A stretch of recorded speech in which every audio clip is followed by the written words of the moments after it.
नमस्ते दोस्तों।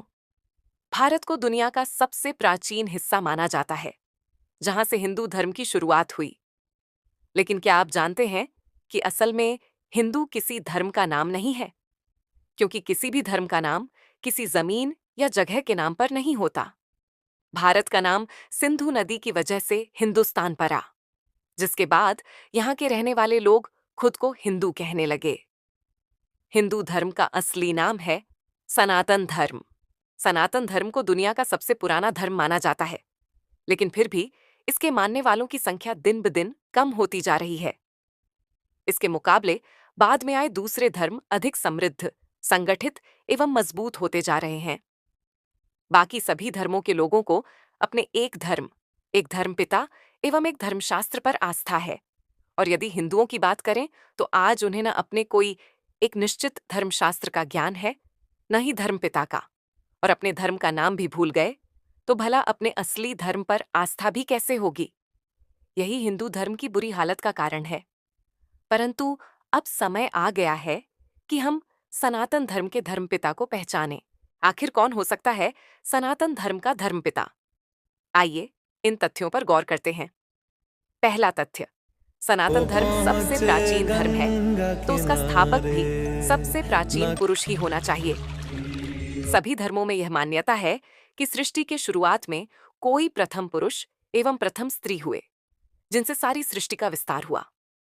उन्हें अलग अलग धर्मों में अलग अलग नामों से जाना जाता है, जैसे मुसलमानों में आदम हव्वा, क्रिश्चियंस में एडम ईव, जैनियों में आदिनाथ आदिनाथिनी, हिंदुओं में महादेव शंकर को आदिदेव एवं देवी पार्वती को आदिदेवी माना जाता है। जैसे आदम का जन्म व मृत्यु नहीं दिखाई जाती, वैसे ही महादेव शंकर का हिंदू शास्त्रों में जन्म मृत्यु का कोई वर्णन नहीं है। वास्तव में आदिदेव शंकर ही सृष्टि के प्रथम पुरुष हैं।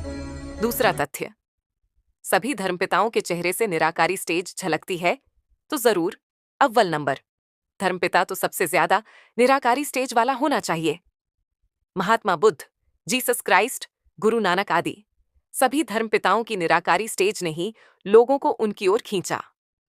एकमात्र आदिदेव शंकर ही के चित्र हैं, जिनसे जास्ती निराकारी स्टेज दुनिया में किसी भी धर्मपिता की देखने में नहीं आती। सबसे जास्ती याद में तल्लीन चित्र शंकर के ही पाए जाते हैं। विश्व भर में की गई खुदाइयों में भी सबसे जास्ती तादाद में शंकर की निराकारी स्टेज वाली नग्न मूर्तियां पाई गई हैं। तीसरा तथ्य, सभी धर्मों का नाम उनके धर्मपिता के नाम पर पड़ता है, तो अवश्य ही सनातन धर्म का नाम उस धर्म के धर्मपिता के नाम से मेल खाना चाहिए।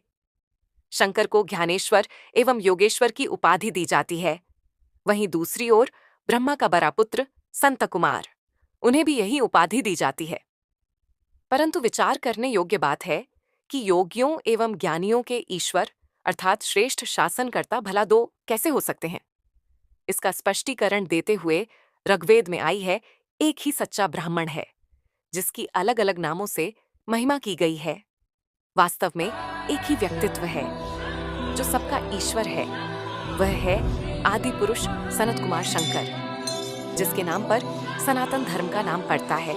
सभी धर्म के धर्मशास्त्र अपने धर्मपिता का परिचय देते हैं, तो अवश्य ही हिंदू धर्म का धर्मशास्त्र में भी हिंदू धर्म के धर्मपिता का परिचय वर्णित होगा।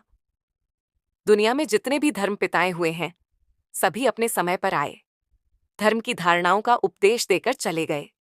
बाद में उनके उपदेशों को शास्त्र के रूप में लिख दिया गया, जो कि उस धर्म का धर्मशास्त्र कहलाया जाने लगा। जैसे मुसलमानों का कुरान, बौद्धों का धम्मपद, क्रिश्चियन का बाइबल, सिखों का गुरु ग्रंथ साहिब आदि। सभी धर्म वालों को अपने उस एक धर्मशास्त्र पर ही आस्था रहती है। हिंदुओं में देखे तो नाम कहने के लिए गीता हिंदुओं का धर्मशास्त्र है, परंतु सभी हिंदुओं की गीता पर आस्था नहीं है, क्योंकि हिंदुओं में अनेक देवताएं हैं, जिनकी महिमा में अनेक शास्त्र बने हुए हैं। सभी हिंदुओं ने अपने अपने शास्त्र का चुनाव कर लिया है, जिसे वे महत्व देते हैं, जिस पर उनकी आस्था है। परंतु सब शास्त्रों का माई बाप गीता को ही माना गया है। लेकिन गीता में एक भारी भूल कर दी कि गीता का भगवान कृष्ण को बता दिया, परंतु वास्तव में गीता का भगवान शिवशंकर भोलेनाथ हैं, और गीता खुद इस बात का सबूत देती है। Watch this video for details. सभी धर्म वालों की आस्था अपने एक धर्मपिता पर ही होती है।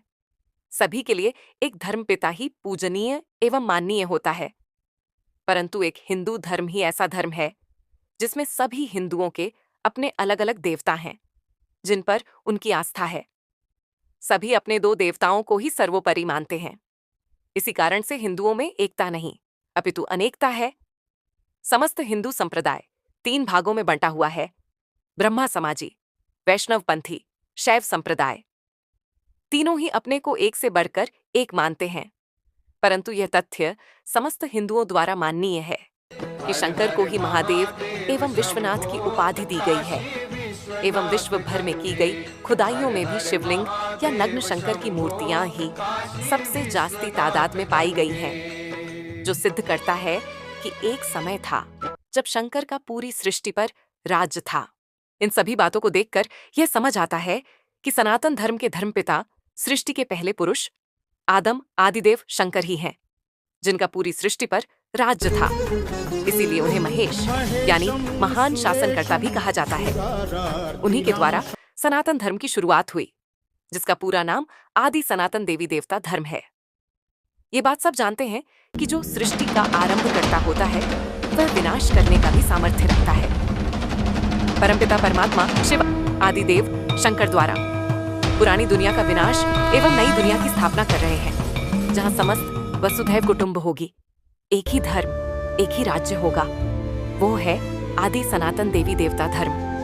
इस कलयुग के अंत समय में परमपिता परमात्मा गीता ज्ञान दे रहे हैं। ये पुरानी दुनिया जाने वाली है, नई दुनिया स्थापन हो रही है।